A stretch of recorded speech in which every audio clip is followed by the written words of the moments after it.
Hey guys, welcome back to my channel. আমি সুজাতা শুরু করছি একটা হ্যাপি মুড নিয়ে, নতুন একটা ব্লগ নিয়ে। তোমরা সবাই কেমন আছো? আশা করি তোমরা সবাই খুব ভালো আছো। আর দেখো কত ভোর থেকে ব্লগটা স্টার্ট করছি আমি, কিন্তু এটা হচ্ছে 1 জানুয়ারির ব্লগ। আর আমি কিন্তু 1 জানুয়ারির দিন একদম 5:30টায় উঠে গেছিলাম। এখন তখন 6টা বাজে। দেখো একদম রাস্তাঘাট ফাঁকা, আলো জ্বলছে, আর প্রচণ্ড সেদিন কুয়াশা ছিল। তা আমি উঠে ঘরের বাকি কাজ করে একদম পূজা করে রেডি হয়ে গেছি। আর আমরা যাচ্ছি সবাই মিলে ঘুরতে। তো ঘোরার প্ল্যান হয়েছিল আগের থেকেই, তো যে সবাই মিলে শিটং যাব, আবার ক্যান্সেল হয়ে যাচ্ছিল। আগের দিন একদম ঘুরতে যাওয়ার আগের দিন ফাইনাল হলো না যাবই। তো যাই হোক, তারপরে আমরা এই যে সবাই মিলে রেডি হয়ে দাঁড়িয়েছিলাম। মা, বাবা, দাদা, বৌমণি, পুচকা সবাই হচ্ছে আগে গাড়িতে এসেছিল। ওরা গাড়ি করে নিয়ে আমার শ্বশুরবাড়ির সামনে দাঁড়িয়েছিল। তারপরে আমরা ওদের জন্য ওয়েট করছিলাম আনন্দলোকের সামনে। তারপরে সবাই মিলে চলো লেটস গো ঘুরতে যাই। আমরা গিয়েছিলাম হলো কোথায় বলো তো, আমরা কোথায় যাচ্ছি ঘুরতে? আমরা গেছিলাম হলো শিটংয়ে।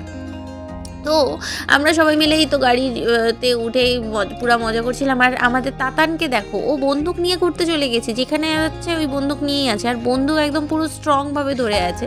যাই হোক, ওর মায়ের কাছে কিছুক্ষণ বসে থাকার পর ও আবার আমাদের কাছে পিছনে এসে বসে। পিছনে আমি, বাবু আর অভিজিৎ বসি। তো ও আবার বলে না আমি পুচির কাছে বসবো, পুচির কাছে বসবো।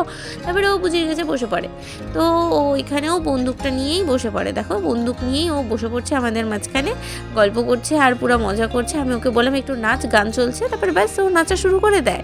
তারপরে ও আর আমি দুজন মিলেই নাচানাচি করতে থাকি। ও আর আমি তো থাকলে নাচবো না, এটা তো হতেই পারে না। তো হচ্ছে দেখো ও বন্দুক নিয়েই নাচছিল। ওকে বলছিলাম হ্যাঁ তুই নাচবি তো, বন্দুক নিয়েই নাচ। তারপরে ওর সাথে সাথে আমিও বেশ নাচা শুরু করে দিই, যেহেতু গাড়িতে গান চলছিল। তো সেই জন্য ও আর আমি নাচা শুরু করে দিই।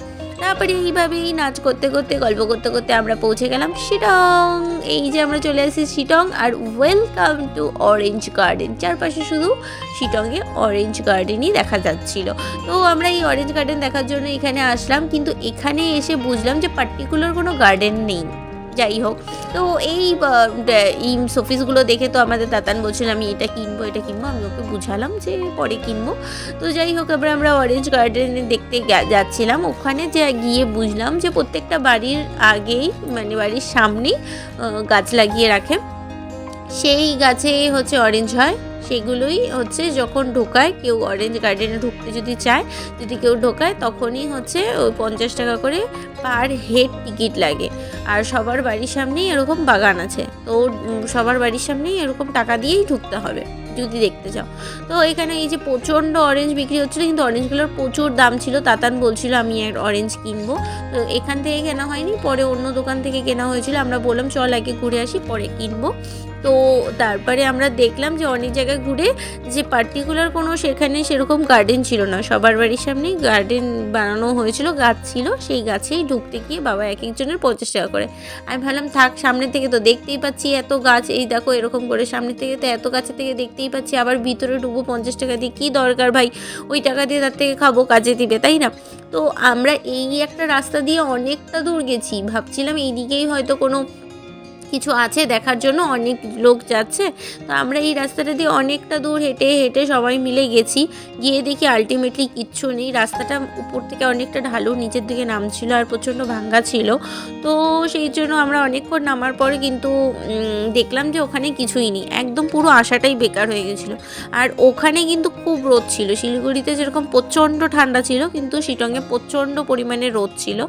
তো তারপরে আমরা ওখানে গেলাম। তো গিয়ে দেখলাম যে না, আর এই জ্যাকেট যে এই যে এত আমি মোটা জ্যাকেটটা পরে আছি, এই জ্যাকেটটা পরে কিন্তু থাকা যাচ্ছিল না।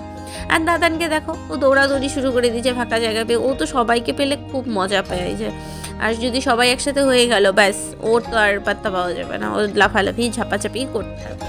তো দেখো আমরা আলটিমেটলি সবাই মিলে হাঁটছিলাম। আর এই যে দেখো সবার গেটের সামনে দরজা দিয়ে সবাই ঢুকছিল টাকা দিয়ে। তারপরে আমরা আবার গাড়িতে উঠে চলে যাই অহলদারায়। এই দেখো এখানে সবাই অহলদারা এন্ট্রি করছে। অহলদারাটা আমার কাছে ভীষণ স্পেশাল, কারণ অহলদারাতে আমরা প্রি ওয়েডিং করেছিলাম। তো আমরা শিটংয়ে যখন যাচ্ছি, যেই জায়গাগুলো প্রি ওয়েডিং করেছি সেই জায়গাগুলো তো আবার আমি যখন গেলাম তো খুব ভালো লাগলো যে সবাইকে বলতে বলতে যাচ্ছিলাম যেন এই রাস্তা দিয়ে আমরা হেঁটে হেঁটে গেছিলাম, ওখানে বসে বসে ফটোশ্যুট করেছিলাম, এখানে এটা করেছিলাম। তো গোটা শিটংয়ের রাস্তায় আমরা বলতে বলতেই যাচ্ছিলাম। তো ওই জিনিসটা বেশ ভালো লাগছিল, মনে পড়ছিল আচ্ছা প্রি ওয়েডিং নিয়ে এখানে এখানে ফটোশ্যুট করেছিলাম। তো এই রাস্তাটা দিয়েই আমরা হেঁটে হেঁটে আসছি। তো এই রাস্তাটা মাকে বলতে বলতে আসলাম। আসার পর সবাই মিলে আমরা একটা জায়গায় বসলাম, হলদারের একটা জায়গায় বসলাম। যেহেতু বৌমনি অনেক কিছু খাওয়ার নিয়ে আসছিলো, আমরাও তো দেখলাম চিপসের প্যাকেট, মুড়ি এগুলো নিয়ে গেছিলাম, কিন্তু বৌমনি তার থেকেও বেশি অনেক কিছু আনছিল। কেক, বিস্কুট, পেয়ারা, কলা, তারপরে এগুলো সব মিষ্টি, আমরাও মিষ্টি নিয়ে গেছিলাম। তো সমস্ত কিছু খাওয়া হচ্ছিলো। বাবুকে জিজ্ঞাসা করছিলাম, বাবু কী কী খাচ্ছ? ওই দেখো বৌমনি পেয়ারা কাটে দিচ্ছে, আর ওই দেখো তাতান হাই বলছে। তারপরে চিপস, অনেক রকমের হচ্ছে আমরা আমরা চকলেটও নিয়ে গেছিলাম আমরা। তো অনেক কিছু খাওয়া হয়েছিল, মানে মোটামুটি কলা, রসগোল্লা, আমরা হচ্ছে কাজু বরফি নিয়ে গেছিলাম, তারপরে কেক, তারপরে হচ্ছে কেক, চিপস, বিস্কুট, এগুলো অনেক কিছু, সমস্ত কিছু খাওয়া হলো, পেয়ারা। তারপরে এগুলো খাওয়া দাওয়া করার পর এখানে সবাই মিলে একটা মিনি পিকনিক হলো। এই যে সবাইকে জিজ্ঞাসা করছিলাম যে কী কী খেলা বলো?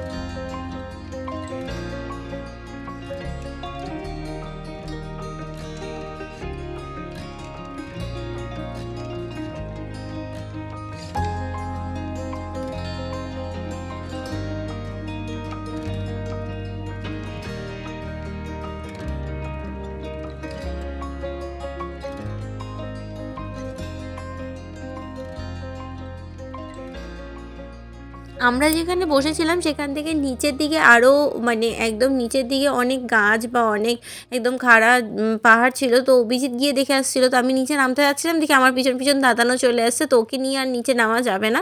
তো ও দেখি আমার কোলে উঠে গেল। তো আমি ওকে বললাম, ঠিক আছে চল তোকে জঙ্গলে ফেলে দিই। তারপরে ও আবার ওর পুষোর সেদিনকে হাতেই ছাড়ছিল না, পিছনেই ছাড়ছিল না, পুষোকে বলছে আমাকে কোলে নাও। তো পুষো ও তো বলছিল পুষোকে কোলে নিতে। তারপরে আর পুষো বললো যে তুই এখানে বসে থাক, এত খাড়ার মধ্যে থাক, আর তোকে কোলে নেবো না। তারপরে আমরা হচ্ছে এই যে ও ৩ জন মিলে এখানে বসে বসে গল্প করছিলাম, আর ওরা ওখানে খাওয়া দাওয়া করছিল। তারপরে যখন খাওয়া দাওয়া শেষ হয়ে যায়, তারপরে আমরা চলে যাবো অহলদারের ঠিক উপরের দিকে। তারপরে অহলদারের উপরের দিকে যে রাস্তাটা রয়েছে, যেখান থেকে মানে একদম মানে ভিউ পয়েন্ট যেটা রয়েছে, সেটা প্রচণ্ড খাড়া রাস্তা ছিল। মা কিছুতেই হাঁটতে পারছিল না। মা আমাকে অনেকবার বারবার বলাবলি করছিল, আমি যাবো না, আমি যাবো না, তোরা যা। এই দেখো সবাই আগে আগে যাচ্ছিল। মা অনেক কষ্ট করে পিছনে যাচ্ছিল। ২-৩ বার অনেকগুলো জায়গায় বসলো। মাকে বললাম যে ঠিক আছে তুমি বসো। আর এই দেখো আমাকে দেখতে পাচ্ছ, আমি কিন্তু জ্যাকেট খুলে দিয়েছি। প্রচণ্ড গরম ছিল, রোদটা নেওয়া যাচ্ছিল না, ওখানে এত গরম ছিল। কিন্তু শিলিগুড়িতে কিন্তু 1 জানুয়ারির দিন প্রচণ্ড ঠান্ডা ছিল, কুয়াশা, হাওয়া সমস্ত কিছু ছিল, রোদই ওঠেনি। তো তারপরে যাই হোক, পাহাড়ে কিন্তু পাহাড়ে সব জায়গায় যা শুনলাম যে রোদই ছিল মোটামুটি। তারপরে এই দেখো প্রচণ্ড নিচুর থেকে উঁচুতে উঠছি, আর সত্যি আমরাই হাঁপিয়ে যাচ্ছিলাম। সেটা মায়ের পক্ষে সম্ভব হচ্ছিল না। মা ওই যে দেখো অনেক জায়গায় বসছিল। তারপরে একটা দোকানে বললাম যে ঠিক আছে চলো সবাই মিলে মোমো খাই। তো দাদা বৌমনিরা আগেই পৌঁছে গেছিলো, বাবা, বাবু এরা সবাই আগেই পৌঁছে গেছিলো। শুধু আমরা 4 জন ছিলাম, আমি, মা আর মামুনি আর অভিজিৎ। তারপরে মোমো খেলাম, এদের জন্য মোমোও নিয়ে আসলাম। এরা এই কি যে এখানে বসে সবাই মিলে মোমো খাচ্ছিল। মায়ের পক্ষে তো আর হাঁটা সম্ভব ছিল না। চলো এবার তোমাদেরকে অহলদার ভিউ পয়েন্টগুলো, আমি যখন প্রি ওয়েডিং আসি তখন এই ঘরগুলো ছিল না। এখানে যে কাচের ঘরগুলো দেখতে পাচ্ছ, ওই যে নিচের দিকের ঘরগুলো, ওগুলো শুধু ছিল। তারপরে এই যে নিচের দিকের ঘরগুলো শুধু ছিল। আর এখান থেকে ভিউ পয়েন্টটা দেখো, মানে এত ভালো ওয়েদার ছিল আর এত ভালো আকাশ ছিল যে সমস্ত কিছু একদম ক্লিয়ার দেখা যাচ্ছিলো। এমনকি সেবকের যে মানে যেটা তিস্তা নদী রয়েছে, যেটা সেই নদীটাও পরিষ্কারভাবে দেখা যাচ্ছিলো। প্রচণ্ড সেদিনকে ভিড়ও ছিল অনেক। হ্যাঁ, তো এই যে চা বাগানগুলো দেখা যাচ্ছে, এই চা বাগানের নিচে একটা সিঁড়ির মতো রয়েছে। ওখানে আমরা বসে আমাদের প্রি ওয়েডিংয়ের যেটা আমাদের স্টোরি রয়েছে সেটা বলেছিলাম। তো যেটাই বলছিলাম, আর এখানে দেখো সবাই এখান থেকে ভিউ পয়েন্টটা দেখা যাচ্ছে। ওই কোণায় যে পাহাড়টা দেখা যাচ্ছে সেটাতে যাওয়ার জন্য আমরা অনেকবার বলছিলাম যে চলো যাই, কিন্তু কেউ যায়নি। আমি, মামুনি আর তাতান আর বৌমনি, আমরা ৪ জন গেছিলাম। তাতানকে তো নিয়ে যাচ্ছি দেখে আমার দাদা সারাক্ষণ পিছন থেকে ডাকছিল, ওই সাবধানে যা, সাবধানে যা। আর ওই দেখো আমি দেখাচ্ছি যে আমি কত উঁচুতে আছি। ওরা আছে ওই কোণায়, সবাই ওইখানে ছিল। আর আমি এই যে উপর থেকে নিচু নেমে একদম পাহাড়ের শেষ প্রান্তে কোণায় এসে দাঁড়িয়েছি। আর এখান থেকে দেখো পুরো ভিউটা জাস্ট ওয়াও, দারুণ ছিল না? তো এখান থেকে মানে একদম পুরো একদম ক্লিয়ারভাবে সমস্ত পাহাড় দেখা যাচ্ছিলো। দেখো আরও নিচেও মানুষ কত নিচেও গেছে। আর ওই দেখো নদী টদী, ব্রিজ সমস্ত কিছু একদম ক্লিয়ার দেখা যাচ্ছে। মানে এত ভালো ওয়েদার ছিল। এই যে আমি এই মাথার থেকে ওই মাথায় নিচে নেমেছিলাম। তো এই যে আমরা এখন উপরের দিকে উঠে যাচ্ছি। তাতানকে নিয়ে বৌমনি আরেকটু আগেই উপরে উঠে গেছে। আমি আর মামুনি উপরে উঠছি। আর আমার না পায়ের মধ্যে পুরো ফোস্কা পড়ে গিয়েছিল। সেজন্য আমি খালি পায়েই নিচে চলে গেছিলাম। আর উপরের দিকে দাদার সামনে জুতা রেখে দিয়েছিলাম। তারপরে এই যে আমরা এখন আবার ওই যে মামুনি, বাবু তো এখানেই বসেছিল এই জায়গাটাতে। তারপরে আমরা বললাম যে চলো এবার অহলদারার থেকে বেরোনো যাক। অহলদার থেকে বেরোনোর সময় দাদা আবার চাউমিন অর্ডার করলো। তো আমরা চাউমিন খেলাম, কোল্ড ড্রিঙ্কস খেলাম, খেয়ে এই যে নিচে নামছিলাম। এই দেখো কত কষ্টে আমরা নিচে নামছিলাম। আমার পায়ে পড়ে গেছিলো পুরা ফোস্কা। এদিকে মামুনি তো সেদিনকার ব্যথা পেয়েছিল পড়ে গিয়ে। মামুনিরও প্রচণ্ড শরীর খারাপ ছিল। মামুনিও হাঁটতে পারছিল না, হাত উঠাতে পারছিল না। 1 জানুয়ারি দিন পড়ে গেছিলো ঠাকুরের পূজা করতে গিয়ে। তো তারপরে যাই হোক সবারই মোটামুটি একটু ব্যথা-ট্যাথা ছিল। তা সত্ত্বেও এইভাবে আমরা এনজয় করলাম। আর এইটা চলে গিয়েছিলাম আমাদের লাস্ট ফটোশ্যুট। এখানে হয়েছিল হচ্ছে আমার রেড কালারের ড্রেসটা পরে ফটোশ্যুট। তখন অন্ধকার হয়েছিল। আর এই বজরংবলীর মূর্তিটা কিন্তু তখন বানানো ছিল না। যখন আমরা ফটোশ্যুট করতে আসছিলাম, প্রি ওয়েডিং করতে আসছিলাম। আর এই জায়গাটা দেখো, এখানে আমার রেড ড্রেস পরে ফটোশ্যুট হয়েছিল। আ তো এই জায়গাটা ফটোতেও সুন্দর, সামনাসামনিও সুন্দর। কিন্তু ফটোতে কোথাও একটু বেশিই সুন্দর। যাই হোক, তারপরে আমরা এইখান থেকে এই বজরংবলীর ফটো-টটো দেখে, এই জায়গাটা দেখে তারপরে এইখানে না মামুনি আর বাবু, অভিজিৎ, দাদা, বৌমনি আর পুচকাই নেমেছে। দাদা, মা, বাবা কেউ নামেনি। আর ওদের আর শরীর ভালো লাগছিল না। তারপরে ব্যাস আমরা রওনা দিয়ে দিলাম হচ্ছে শিলিগুড়ির উদ্দেশ্যে। কিন্তু এই যে শিলিগুড়িতে আমরা যাচ্ছি, শিটংয়ের ট্যুর তো শেষ। শিটংয়ে তো আর তেমন কোনো ব্যাপার নেই। কিন্তু এবার দাঁড়াও, এবার হচ্ছে কাহানি মে আয়া আসলি টুইস্ট। এইটা হচ্ছে সেবকের ওই কালীঝোড়া পার করছি, দেখতেই পাচ্ছ এখানে সেটা হচ্ছে কালীঝোড়া। এখানে আমরা নাই নাই করে ঘন্টার পর ঘন্টা দাঁড়িয়েছিল। ট্রাফিক দেখো ভাই, ট্রাফিক। প্রত্যেক বছর জানি না কেন সেবকের রাস্তায় এত ভিড় হয়, এত ভিড় হয়। 1 জানুয়ারিতে ঘন্টার পর ঘন্টা দাঁড়িয়েছিলাম।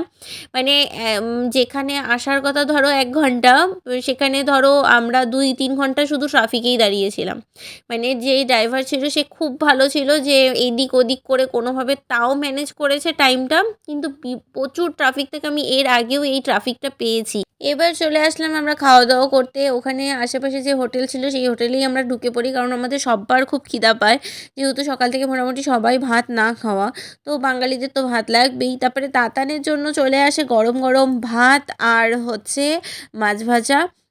আমরা সবাই বেশিরভাগই সবাই চিকেন অর্ডার করি। মামুনি মনে হয় অমলেট অর্ডার করে, আর বাবু হচ্ছে মাছ অর্ডার করে। তো এই যে আমরা সবাই খেতে বসে পড়ি। তাতানের খাওয়ার, আমাদের খাওয়ার সবাই চলে আসে। আমরা সবাই সবার মতো ভালো মতো খেয়ে নিই। খেয়ে-দেয়ে ব্যাস আবার ব্যাক করি শিলিগুড়ির জন্য। তো আজকের ব্লগটা আমি এখানেই শেষ করছি। যদি কিছু ভালো লেগে থাকে তাহলে প্লিজ লাইক, কমেন্ট, শেয়ার করো। আর মনে করে সাবস্ক্রাইব করে দিও। Tata, bye bye and take care.